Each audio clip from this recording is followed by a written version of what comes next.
Welcome back. This is Jeremiah for a general lesson. We're going to talk about agape for a moment. Then I'm going to go to Isaiah chapter 1. Now, this is Jeremiah with New Covenant. And let me look at my schedule here as I share with you a little bit as to what's going on here. Let me talk a little bit with you. A little informal, or sometimes I mention things that are kind of behind the scenes, just for a moment here, as I look at this month's schedule. This is Jeremiah with New Covenant. We greet you in the only name given amongst men, by which you must be saved. Now, here's the deal. As we sing hallelujahs and hallelujahs, the Lord inhabits the praises of his people. Let us praise and have the habitation of our merciful Father. Okay? Our Father, which art in heaven. My Father. Okay? I just got a little doohickey that says Dad, and I painted white on the lettering. We constantly focus on the Father, the Son, and their presence, and the love of the Father, the love of the Son, the love of their presence, and the love of the brethren, and praying for the brethren. Thinking about them, and always concerning ourselves with how we might help the brethren. Okay, that's what we do here all the time, right? That's how we roll here. They say here in America. This is Jeremiah with New Covenant. We have. I'm going to go through agape. Now remember, agape is one of the big issues we have here. I have the rapture is every 2 weeks. Agape is going to be every 2 weeks. And let me put that down here as I take a few notes momentarily. Every 2 weeks or so, or bi-monthly. Beauty is going to be every 2 weeks. We're not ready for that, but we're close. Living bread is close. Okay? And we'll probably put grace and mercy down here. So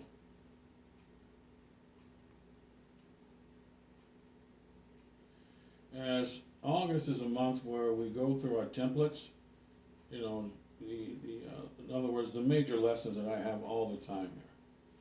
We repeat the lesson of agape over and over again because of its importance. Okay? At least in this particular service to Jesus Christ. You got that? Okay. So every 2 weeks or so, I'm going to go over the rapture, agape, beauty, living bread, and grace and mercy. And we'll probably add to this worship and praise or something like that. We might put sound doctrine. I haven't decided. It'll probably be worship and praise, something like that. I'll put that down as a maybe.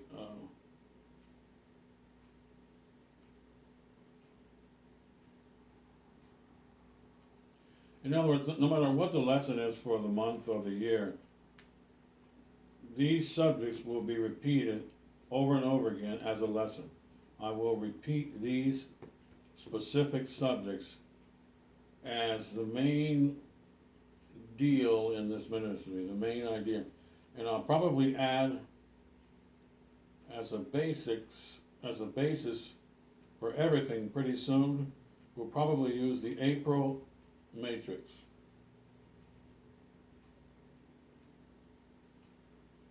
That may become this ministry's format.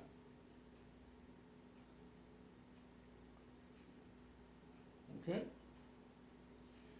And we also have 7-11, which is wisdom. And I pulled that out of wisdom. I don't know what I'm going to do with that yet. And of course we have AM, PM, which is probably number 8 here, but because this ministry is unfolding before your eyes. So, and we're not getting enough scripture reading but we will ratchet it up here soon. We're going to exponentially increase reading and listening to the Word. That's what we're transitioning into. Pretty soon, and I've been chomping at the bit like a quarter horse race at 300 yards, in the gate, to really make that the focus here. However, because we're making a foundation with all of these terms and categories, it's creating a blockage. It's blocking what I really want to do the most, which is listen to the Word at least 50% of the time. Okay? And because I have within me a desire to have a lot of scripture reading. Okay, and it's happening, but it's not happening as fast as I want it to, and I have to be patient, because I sense the need to have a lot of Bible reading going on. Brother Robert used to mention that, an evangelist in Redondo Beach. He really liked a lot of Bible reading more than a lot of interpretation or exegesis, eisegesis, hermeneutical, whatever, just interpretations of the scriptures, paraphrasing and so forth, defining terms.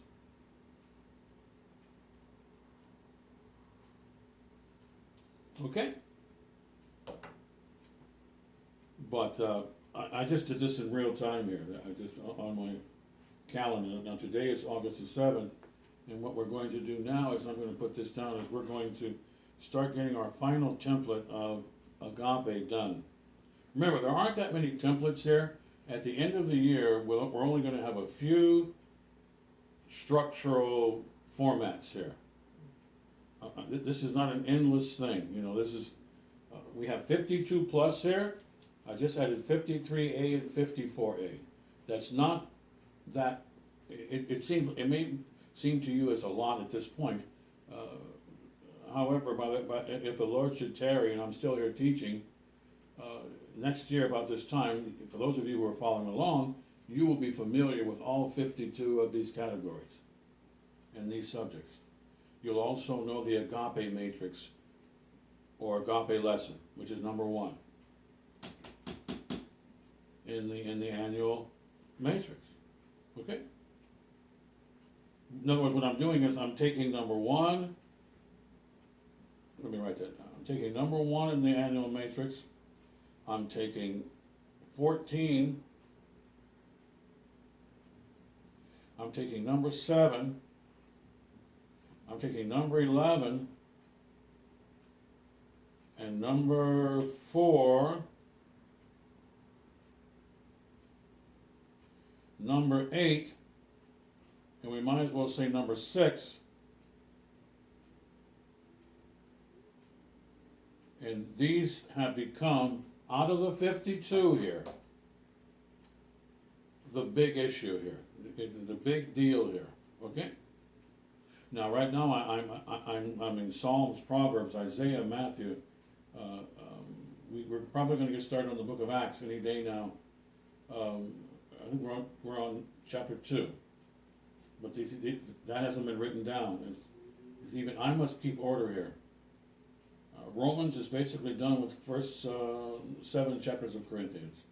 That's written down, and we just went through about 10 to 20% of those 2 chapters. I mean, those 2 books, they're combined. They have a lot in common. So what we're doing is we're just going through this. Now, let me remind you of one thing here. This is a cursory, not verbatim analysis. We're going into a lot of terms right now. Now, when I go through Isaiah chapter 1 next year, or when I go through the book of Psalms chapter 1, or when I go through Matthew next year, or Romans next year, I'm going to have to be precise. In other words, I'm going to pick a concept out of the book or the chapter and I'm going to hammer home a concept more than a term. See, right now we're bouncing all over the place. We're looking at vocabulary words, then we'll put it in context, which is conceptually seeing the scriptures, and we're all over the place. But next year we're going to deal with concepts basically only, because I don't want to do a lot of vocabulary lessons anymore. It's time we got away from that, see, because we need to focus on concepts and the main idea that Paul might be trying to get across. That's my point. And it's going to be easier for me to do that having laid a foundation with vocabulary. That's the point. We still have study on concepts, ideas, precepts. We still do that, even today with this format I have. But we are spending a lot of time on words and definitions, and what happens is it slows down what we want to do. What we want to do is just read a chapter, like Isaiah chapter 1, and then pick one or two big ideas and grab a hold to the idea. That's the point. Like a real good, thorough understanding of that concept. And then we'll move on. And if we go at a fast pace, what'll happen is that we will have that subliminal, subconscious, I'm learning kind of, but I don't know I'm learning going on. And that's what we want to happen. That's what we want to have happen here. We want a lot of reading so that we have a gestalt, later on down the line, aha moments, and but we can't have that if we just have definitions only. See, and that's what Brother Robert used to emphasize, and that was a good point that Brother Robert gave when I fellowshipped him with some evangelism in California. Okay? Brother Robert was an interesting gentleman who was an orphan, and he lived in his van, and I think he had a room somewhere by the beach, but he never went to the beach, even though he was only a quarter mile, a short walk. So that means that Robert and I are opposites when it comes to that. I was hooked on the beach. Everything about it. The sound of the waves, everything. Robert was right at the coffee shop there, the Coffee Cartel in Redondo Beach, but he never went the 100 yards or 200 yards to get to the water. He was very happy with where he was and focusing on evangelism. And I can learn from that. We have a lesson here on beauty, which we're going to focus on here big time. And beauty can be dangerous, but it can also be soul-saving. And that's one reason why I spent so much time last year on soul-saving pertaining to beauty, because when you lose love, that's the most beautiful thing there is. However, when you lose beauty with color and design and light, you're losing something else too. See, love demands beauty. And the only reason that there's ugly is because of the devil.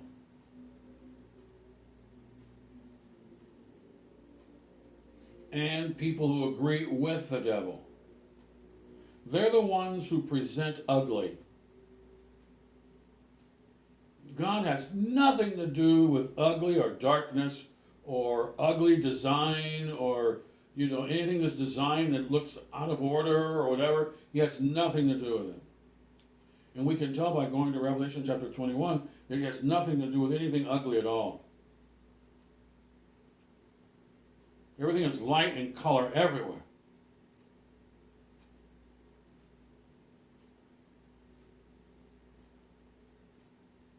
And there's nothing more ugly than darkness.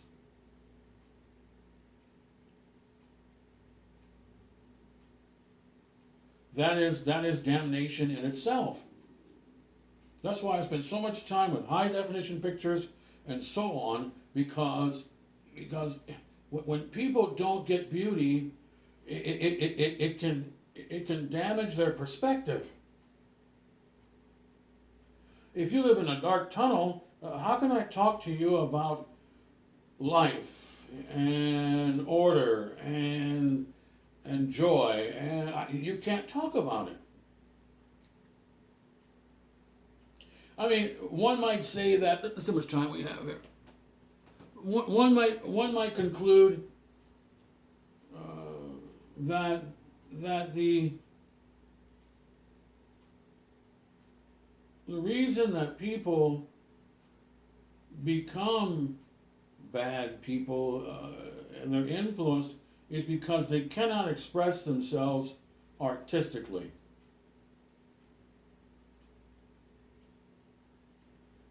Where you can't see beauty where it is. You can't smell the roses. You can't look at something that's right in front of you and see exactly what it is. Which is the essence of a cold heart. People harden their hearts. People that aren't always cold-hearted in general. I mean, and the thing is that it can go from bad to worse. Look at Adolf Hitler, for example. He started out being a person who started rebellion in school. He created little teams of rebels. However, he wasn't performing anything grotesque. As far as we know, he came from Austria, I think, and went to Germany. But the point is that he had a lot of normal things in his life. Is my point.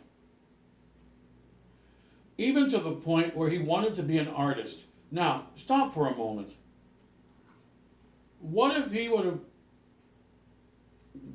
What if he had been given a green light to be an artist? He went to art school, they kicked him out. Now what if he would have been accepted? I don't know for sure what would have happened to him, but I'll hazard a guess. He wouldn't have become what he became. In other words, he should have never been kicked out of art school. I've taught hundreds of students in K through 12 here in the United States under the compulsory system since the late 19th century, where children had to go to school in the USA. There was no, otherwise you could get in trouble as parents. So, being an instructor, I saw the need for students to be creative, but the administration staff did not see that. They never agreed to that all the years that I was there as an instructor to the young Americans there. They never saw the need to give them a personality acknowledgement from a creative perspective. They never saw that.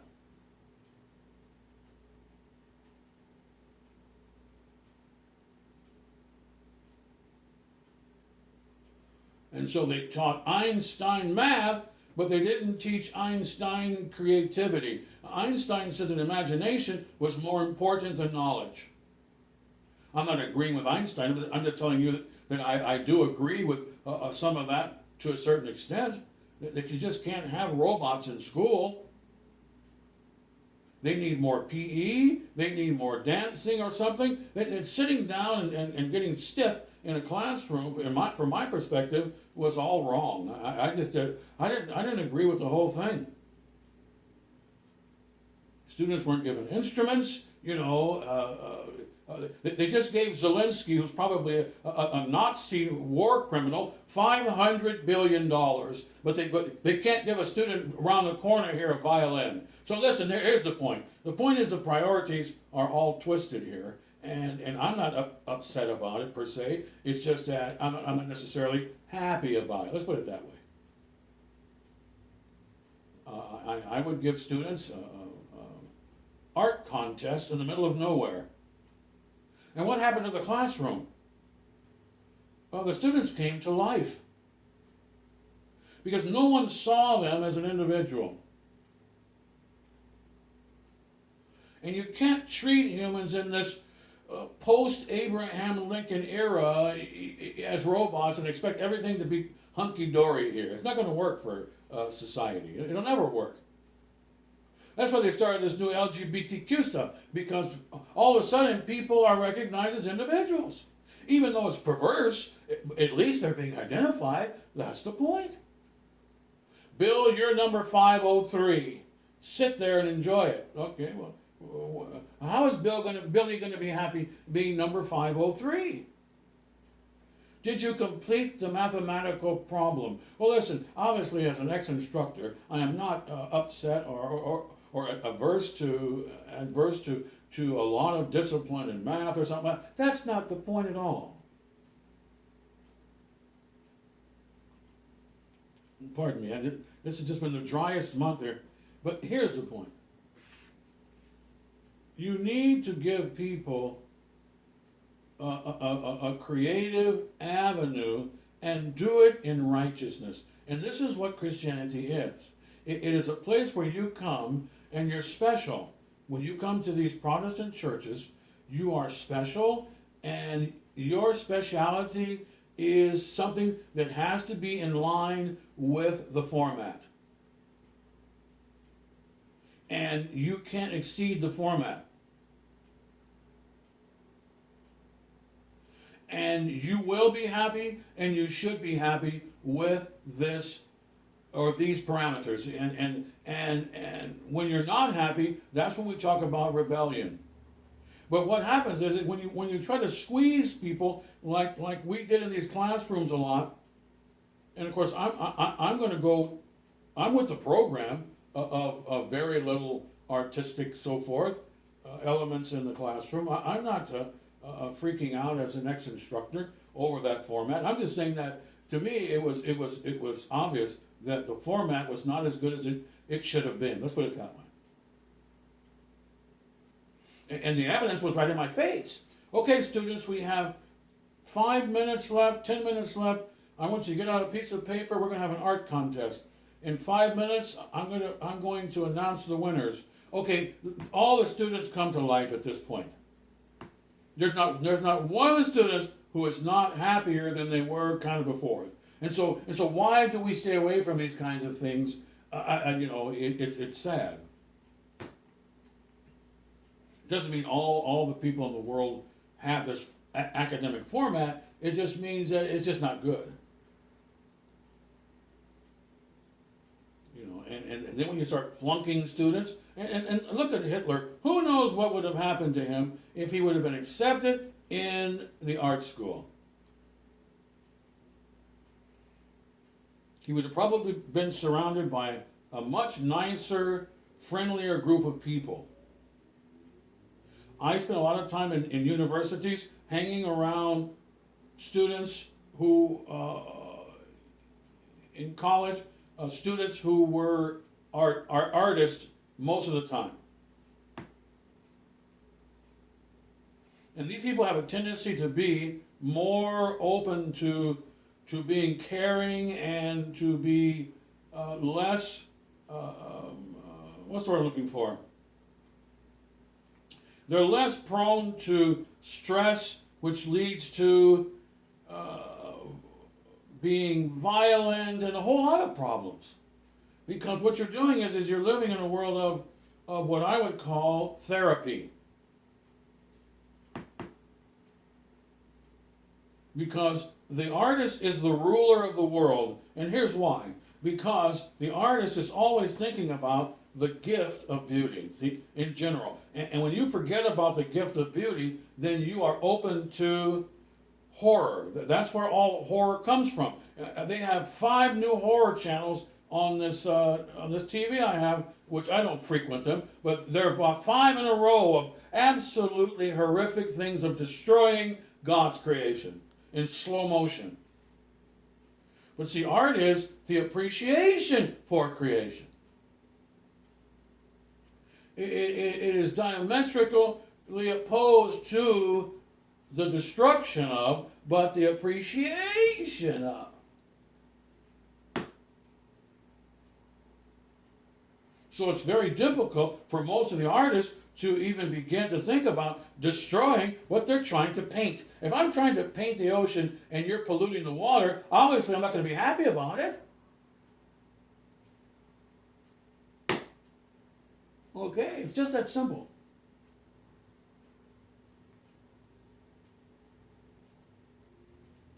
So that's why we spend so much time on beauty, and that's why we spend so much time on what a lot of other Bible teachers may not do, which is fine. That doesn't mean their ministry is illegitimate. It just means that I think a lot of you are going to agree with me as I kind of push this agenda on you and kind of push the envelope whereby that you need to spend more time, many of you out there, in focusing on the beauty that you have right in front of you instead of being a robot of performance. You know, where you never smell the roses right in front of your house. See, you become some sort of a plastic individual, and Christianity is not a home where you can come and find that, that lifestyle. It's not supposed to be that way, where you come to church and go, hey, I'm going to continue to be a person who doesn't appreciate nature and God's creation and so forth. I'm going to continue to be a very zombie-minded person of some sort of robotic activities.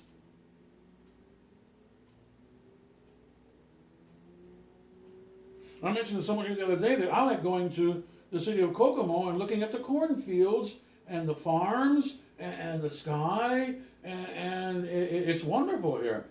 The only problem here, of course, in Indiana is the winters are just too long in general. It's grueling here. If you don't like snow and cold, I'm not partial to snow and cold, personally.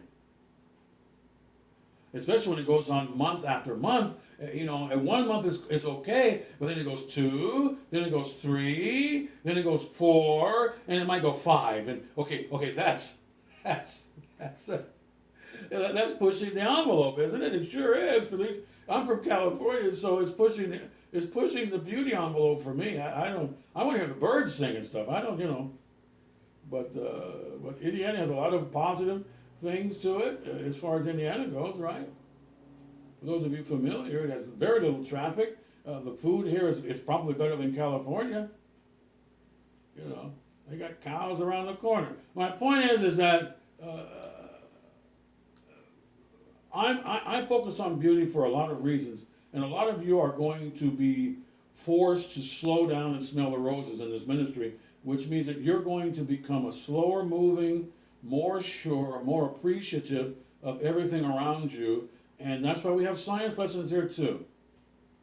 When I teach you a little bit about the rainbow, what is the rainbow? Well, it's light and it's precipitation, and it is what? The shape of the rainbow is based upon what? It just doesn't happen.